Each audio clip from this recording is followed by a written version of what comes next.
করতে যাচ্ছি সেখানে পুলিশ আমাদের উপর নির্বিচারে হামলা করছে। বাংলাদেশ থেকে ক্ষমতাচ্যুত হয়ে ভারতে আশ্রয় নেন শেখ হাসিনা। আগস্টের সেই গণঅভ্যুত্থানের পর থেকেই পুরোপুরি আত্মগোপনে ছিলেন আওয়ামী লীগ সভাপতি শেখ হাসিনা। তবে এবার প্রথমবারের মতো তাকে প্রকাশ্যে দেখা গিয়েছে একটি ভিডিওতে। বঙ্গবন্ধু কন্যা জননেত্রী শেখ হাসিনা ভিডিওটি মুহূর্তেই সামাজিক যোগাযোগ মাধ্যমে আলোড়ন সৃষ্টি করে। প্রশ্ন হচ্ছে, এতদিন নীরব থেকে হঠাৎ সামাজিক যোগাযোগ মাধ্যমেই নিজের উপস্থিতির জানান দিলেন কেন শেখ হাসিনা?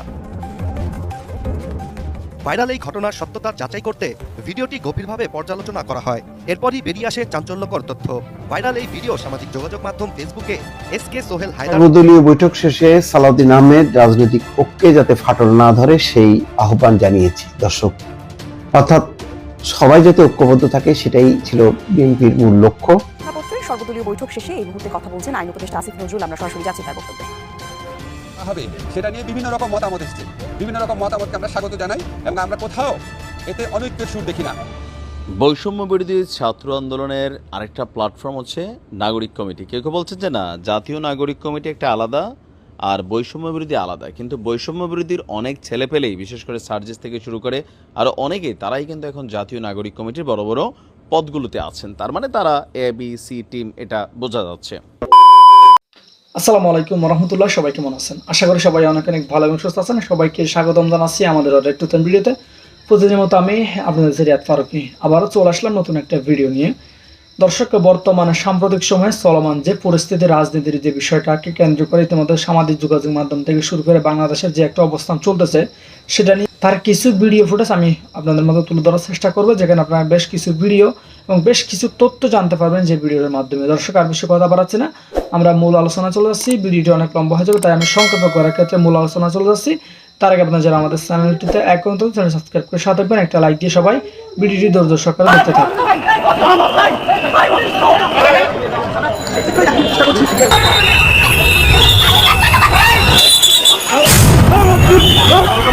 কিন্তু শিক্ষার্থীদেরকে সতর্ক করে দিচ্ছেন আইন শৃঙ্খলা বাহিনীর, পাশাপাশি সাউন্ড গ্রেনেড নিক্ষেপ বিক্ষোভ সমাবেশ করতে যাচ্ছি সেখানে পুলিশ আমাদের উপর নির্বিচারে হামলা করছে।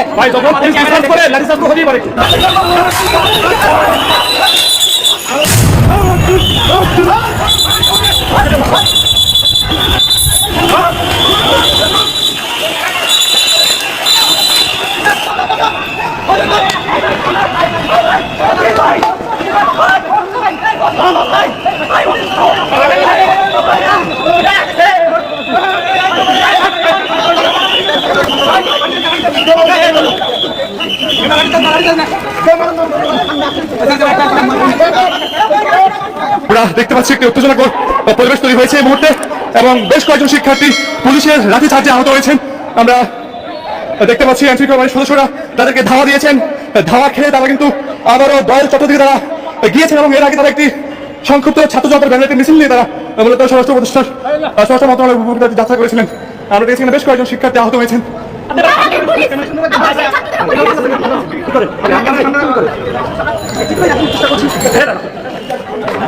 আমরা দেখতে পাচ্ছি এক নারী শিক্ষার্থী যিনি পুলিশের লাঠিচার্জে আহত হয়েছেন, তা কিন্তু তার সহকর্মীরা রিক্সায় করে কিন্তু তারা মেডিকেল নিয়ে যাচ্ছেন।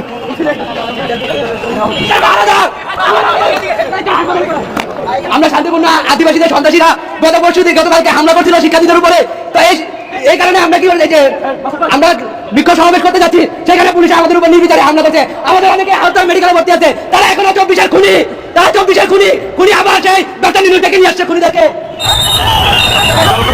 কিন্তু শিক্ষার্থীদেরকে সতর্ক করে দিচ্ছেন আইন শৃঙ্খলা বাহিনীর, পাশাপাশি সাউন্ড গ্রেনেড নিক্ষেপ আমরা দেখতে পাচ্ছি এখানে সাউন্ড গ্রেনেড নিক্ষেপ করা হয়েছে। পাশাপাশি সর্বদলীয় বৈঠক শেষে সালাউদ্দিন আহমেদ রাজনৈতিক ঐক্যে যাতে ফাটল না ধরে সেই আহ্বান জানিয়েছি দর্শক।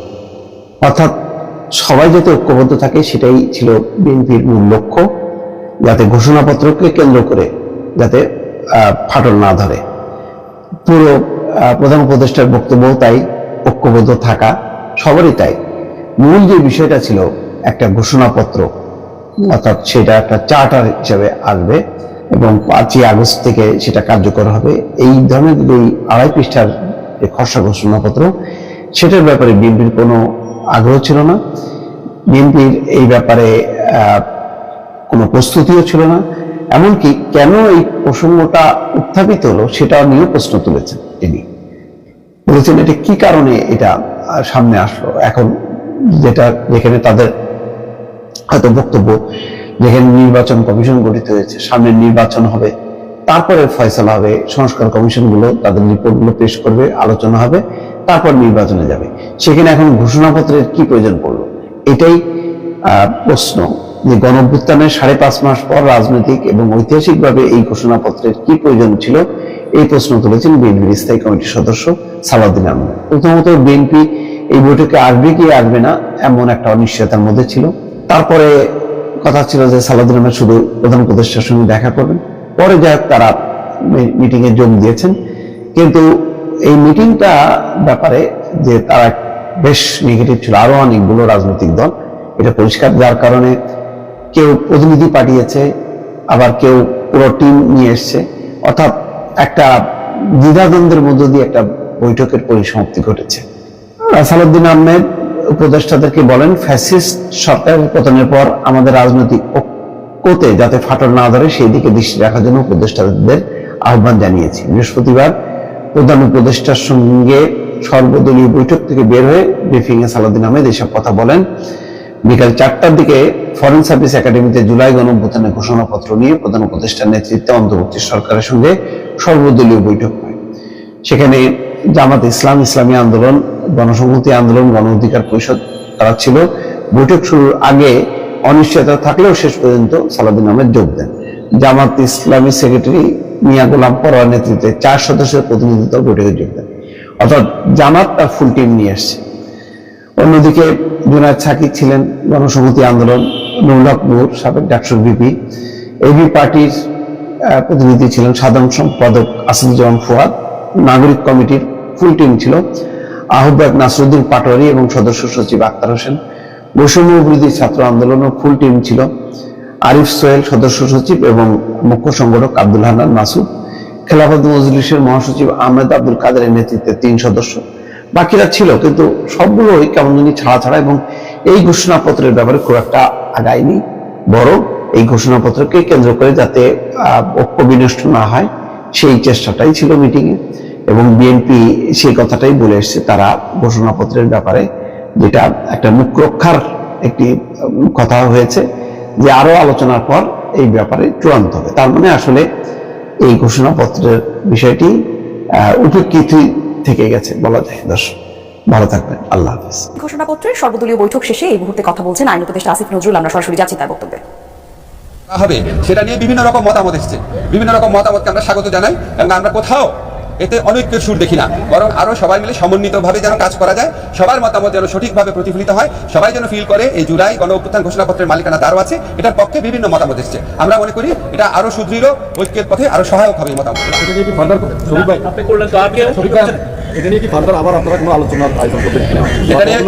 এটা নিয়ে ফার্দার বিভিন্ন রকম আলোচনা হতে পারে, কমিটি হতে পারে, দ্বিপাক্ষিক আলোচনা হতে পারে, সেগুলি বিষয়ে আমরা অ্যাক্টিভলি বিবেচনা করে আমরা ওনাদের পরামর্শের ভিত্তিতে খুব দ্রুত একটা কর্মকৌশল ঠিক করব। এই মেয়েদের মধ্যে থেকে একটা কোশ্চেন নিব। আপনি কি বলবেন? ওকে, থ্যাংক ইউ।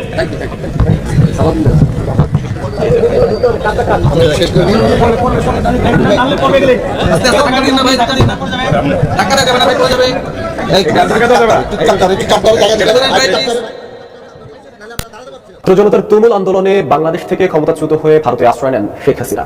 আগস্টের সেই গণঅভ্যুত্থানের পর থেকেই পুরোপুরি আত্মগোপনে ছিলেন আওয়ামী লীগ সভাপতি শেখ হাসিনা। তবে এবার প্রথমবারের মতো তাকে প্রকাশ্যে দেখা গিয়েছে একটি ভিডিওতে। ভিডিওটি সামাজিক যোগাযোগ মাধ্যমে ভাইরাল। তবে আসলে কি প্রথমবারের মতো প্রকাশ্যে আসলেন শেখ হাসিনা, নাকি এটিও যোগাযোগ মাধ্যমের একটি গুজব? বিস্তারিত জানাচ্ছেন ইশতিয়াক হোসেন। বাংলাদেশের সাবেক প্রধানমন্ত্রী শেখ হাসিনা ভারতের কোথায় থাকছেন এবং কি করছেন এ বিষয়ে কোনো তথ্য বা চিত্র এতদিন কোথাও ছিল না। ভারতীয় সংবাদ মাধ্যম দ্য প্রিন্টের তথ্য অনুযায়ী দিল্লিতেই অবস্থান করছেন শেখ হাসিনা। তাকে দিল্লির লোধি গার্ডেনের লুটেন্স বাংলো জোনে সুরক্ষিত একটি বাড়িতে থাকতে দিয়েছে ভারত সরকার। তবুও শেখ হাসিনার অবস্থান নিয়ে জল্পনা কল্পনার কোনো শেষ নেই। এদিকে হঠাৎই সামাজিক যোগাযোগ মাধ্যমে একটি ভিডিও ভাইরাল হয়েছে, যেখানে ভিডিওটিতে লেখা ছিল ভারতে প্রথমবার প্রকাশ্যে বঙ্গবন্ধু কন্যা জননেত্রী শেখ হাসিনা। ভিডিওটি মুহূর্তেই সামাজিক যোগাযোগ মাধ্যমে আলোড়ন সৃষ্টি করে। প্রশ্ন হচ্ছে, এতদিন নীরব থেকে হঠাৎ সামাজিক যোগাযোগ মাধ্যমেই নিজের উপস্থিতির জানান দিলেন কেন শেখ হাসিনা? ভাইরাল এই ঘটনার সত্যতা যাচাই করতে ভিডিওটি গভীরভাবে পর্যালোচনা করা হয়। এরপরই বেরিয়ে আসে চাঞ্চল্যকর তথ্য। ভাইরাল এই ভিডিও সামাজিক যোগাযোগ মাধ্যম ফেসবুকে SK সোহেল হায়দার নামের একটি অ্যাকাউন্ট থেকে ছাড়া হয়। এছাড়া ভিডিওটি বিশ্লেষণ ও নানাভাবে অনুসন্ধান করে দেখা যায়, এই ভিডিও সত্য হলেও প্রথমবার শেখ হাসিনা প্রকাশ্যে আসার খবরটি ভুয়া, কেননা এই ভিডিওটি অনেক পুরনো। ভিডিওটিতে শেখ হাসিনাকে একটি ভবন থেকে বের হতে দেখা যায়। এ সময় সাবেক প্রধানমন্ত্রী শেখ হাসিনাকে কালো একটি শাড়ি পরিহিত ও তার আশেপাশে অনেক নিরাপত্তা কর্মীদের উপস্থিতি দেখা যায়। মূলত এই ভিডিওটি 2022 সালে যুক্তরাজ্যে ধারণ করা। সে সময় যুক্তরাজ্যের রানী মারা গিয়েছিলেন, আর তাকে শেষবারের মতো বিদায় জানাতেই যুক্তরাজ্যে ছিলেন শেখ হাসিনা। ভিডিওটিতে আশেপাশের ভবন, চলাচল করা গাড়ি ভালোভাবে লক্ষ্য করলেই দেখা যায় স্থানটি যুক্তরাজ্য। এছাড়া সে সময় রানীর শেষকৃত্যে শেখ হাসিনার উপস্থিতি নিয়ে বাংলাদেশের অনেক গণমাধ্যমে প্রতিবেদন প্রকাশ করে, যা প্রমাণ করে ভাইরাল এই ভিডিওটি ভুয়া ও বিভ্রান্তিকর। বৈষম্য বিরোধী ছাত্র আন্দোলনের আরেকটা প্ল্যাটফর্ম হচ্ছে নাগরিক কমিটি। কেউ কেউ বলছেন যে না, জাতীয় নাগরিক কমিটি একটা আলাদা আর বৈষম্য বিরোধী আলাদা। কিন্তু বৈষম্য বিরোধীর অনেক ছেলেপেলেই, বিশেষ করে সার্জিস থেকে শুরু করে আরো অনেকেই, তারাই কিন্তু এখন জাতীয় নাগরিক কমিটির বড় বড় পদগুলোতে আছেন। তার মানে তারা ABC টিম, এটা বোঝা যাচ্ছে। আচ্ছা, তো এই জাতীয় নাগরিক কমিটি একটা রাজনৈতিক দল ঘোষণা করার কথা ছিল, কিন্তু সেইখান থেকে তারা সরে এসেছেন।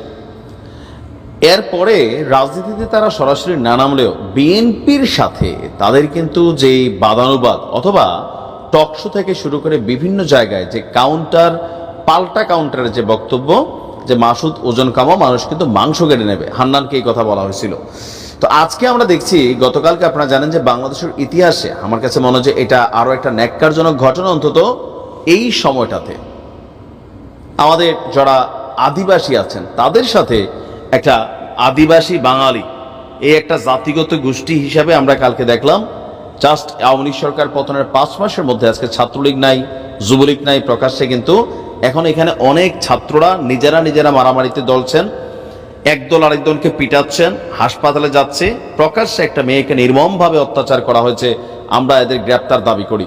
যাই হোক, তো এই যখন অবস্থা, তখন ঢাকা বিশ্ববিদ্যালয়ে গতকালকে সংক্ষুব্ধ আদিবাসী ছাত্র জনতার শান্তিপূর্ণ কর্মসূচিতে স্টুডেন্টস ফর সভরেন্টি নামক একটা প্রতিষ্ঠানের বা সংগঠনের যে হামলা, সেটার নিন্দা এবং প্রতিবাদ জানিয়েছে জাতীয় নাগরিক কমিটি ও বৈষম্য বিরোধী ছাত্র আন্দোলন।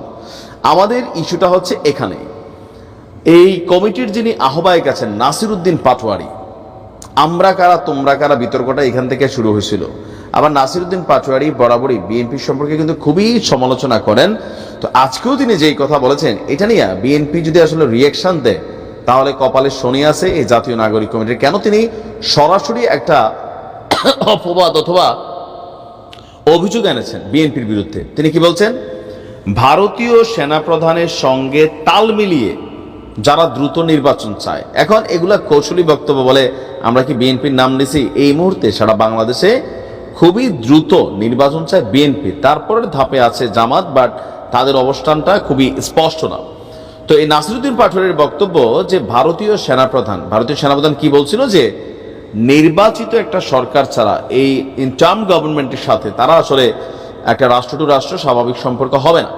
তো সেইটাকে সেখানে কোট করছে যে ভারতীয় সেনাপ্রধানের সাথে তাল মিলিয়ে যারা দ্রুত নির্বাচন চায় তারা নাকি গতকালকে আদিবাসী ছাত্রদের উপরে যেই হামলা হয়েছে সেই হামলার পেছনে তারা রয়েছে। তো তারা কারা? বিএনপি বা ছাত্রদল অথবা যুবদল।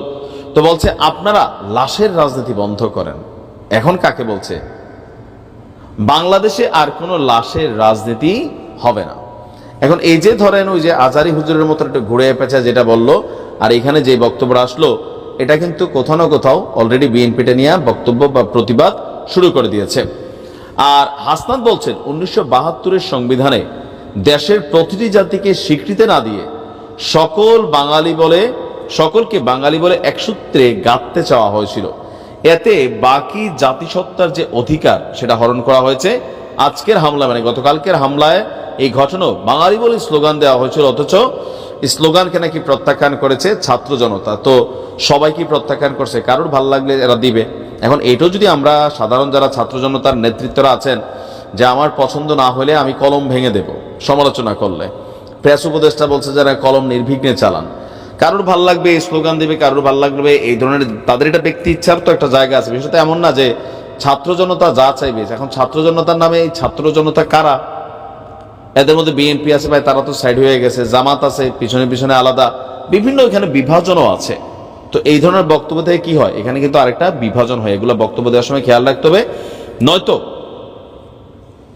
আপনারা ওই তোরা কই রাজুতে আয় এই ডায়লগটা যেটা ভাইরাল, এখানে কিন্তু আপনারা পিছনে পরবর্তী সময় অনেক মানুষ আর পাবেন না। তো এখন তাদেরই বক্তব্যের পর আমরা সোশ্যাল মিডিয়া প্ল্যাটফর্মে দেখলাম যে বিএনপির নেতাকর্মীরা আপনার এই কমেন্টগুলোর পোস্টের কমেন্টে হিউজ পরিমাণ বকাবকি নাসিরউদ্দিন পাটোয়ারি সহ বৈষম্য বিরোধীদেরকে শুরু করেছে। তবে আমরা মনে করি আর কি এই মুহূর্তে যেই পরিমাণ দাবি দাওয়া বিভিন্ন ইস্যু ভাই সারা বাংলাদেশে রাষ্ট্র স্থবির হয়ে যাবে।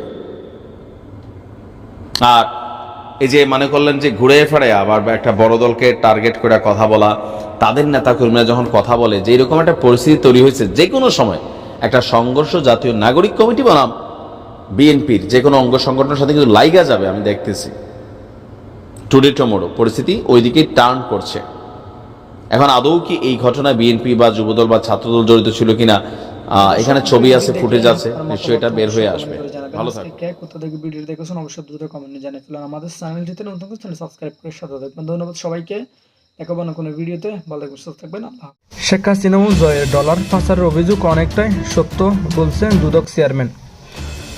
সাবেক প্রধানমন্ত্রী শেখ হাসিনা ও তার ছেলে সজীব ওয়াজেদ জয়ের বিরুদ্ধে যুক্তরাষ্ট্রের $300 মিলিয়ন পাচারের অভিযোগ অনেকটাই সত্য।